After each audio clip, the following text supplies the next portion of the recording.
Ice cream ഇഷ്ടപ്പെടാത്തവരായി ആരുമുണ്ടാവില്ല. പ്രത്യേകിച്ചും കുട്ടികൾക്ക് ഏറ്റവും കൂടുതൽ ഇഷ്ടപ്പെട്ട വിഭവമാണ് ഐസ്ക്രീം. മധുരതരമായ വസ്തുക്കൾ ഉപയോഗിച്ചുള്ള തയ്യാറാക്കലും ഏറ്റവും പ്രധാനമായി തണുപ്പുമാണ് ഐസ്ക്രീമിനെ ജനപ്രിയമാക്കുന്ന പ്രധാന രണ്ട് ഘടകങ്ങൾ. ഇന്ന് ലോകത്ത് പല വകഭേദങ്ങളിലും രുചികളിലുമായി അനേകം ഐസ്ക്രീമുകളുണ്ട്. എന്നാൽ ഐസ്ക്രീം ഉണ്ടായത് എങ്ങനെയെന്നറിയാമോ? ഐസ്ക്രീമിന്റെ ഈ ചരിത്രത്തിന് നല്ല പഴക്കമുണ്ട്. 2500 വർഷങ്ങൾക്ക് മുമ്പ് പേർഷ്യയിലെ ജനങ്ങൾ മലകളിൽ നിന്ന് ശേഖരിക്കുന്ന മഞ്ഞിലേക്ക് മുന്തിരിച്ചാറൊഴിച്ച് കഴിച്ചിരുന്നു. ഇത് ഐസ്ക്രീമിന്റെ പ്രാചീന വകഭേദമാണ്. ഒരു നൂറ്റാണ്ടുകൂടി കഴിഞ്ഞപ്പോൾ പേർഷ്യയിലെ തന്നെ രാജാവിന്റെ പാചകക്കാർ വെർമിസെലിയും കുങ്കുമപ്പൂവും മധുരവസ്തുക്കളും പഴങ്ങളും ഒക്കെയായി ഐസ്ക്രീം എന്ന സാധനം കൂടിക്കലർത്തി രുചികരമായ ഈ വിഭവം രാജാവിനായി വിളമ്പി. റോമൻ ചക്രവർത്തിയായ നീറോയ്ക്കും ഐസ്ക്രീം വളരെ ഇഷ്ടമായിരുന്നു. 800-900 AD കാലഘട്ടത്തിൽ അറബികളാണ് ഐസ്ക്രീമിൽ പാൽ ഉപയോഗിച്ചു തുടങ്ങിയത്. ഇന്നത്തെ കാലത്തെ ഐസ്ക്രീമുകളുടെ ആദിമ രൂപങ്ങൾ തയ്യാറാക്കിയത് അറബികളാണെന്ന് തന്നെ പറയാം. AD 10-ാം നൂറ്റാണ്ടായപ്പോഴേക്കും ഐസ്ക്രീം പല അറബ് മേഖലകളിലും തയ്യാർ ചെയ്തിരുന്നു. പിൽക്കാലത്ത് യൂറോപ്പിലും ഐസ്ക്രീം തരംഗമായി. എന്നാൽ 18-ാം നൂറ്റാണ്ടിൽ മാത്രമാണ് വടക്കേ അമേരിക്കയിൽ ഐസ്ക്രീം എത്തിച്ചേർന്നത്. എന്നാൽ അത് അവിടെ വ്യാപകമായി ഉൽപ്പാദിപ്പിക്കപ്പെടുകയും ചെയ്തു.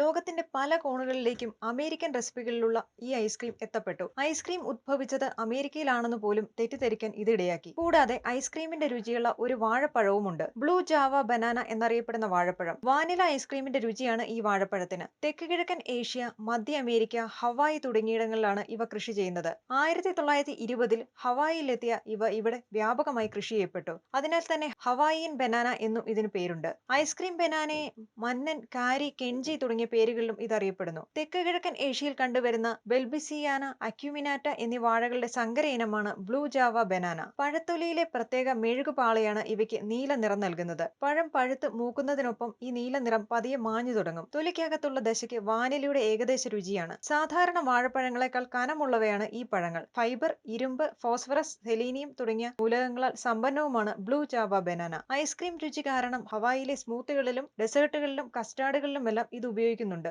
ബ്ലൂ ജാവ വാഴകൾക്ക് 14 അടി വരെ പൊക്കമുണ്ടാകും. 9 മാസങ്ങൾക്കുള്ളിലാണ് ഇതിന്റെ വിളവെടുക്കുന്നത്.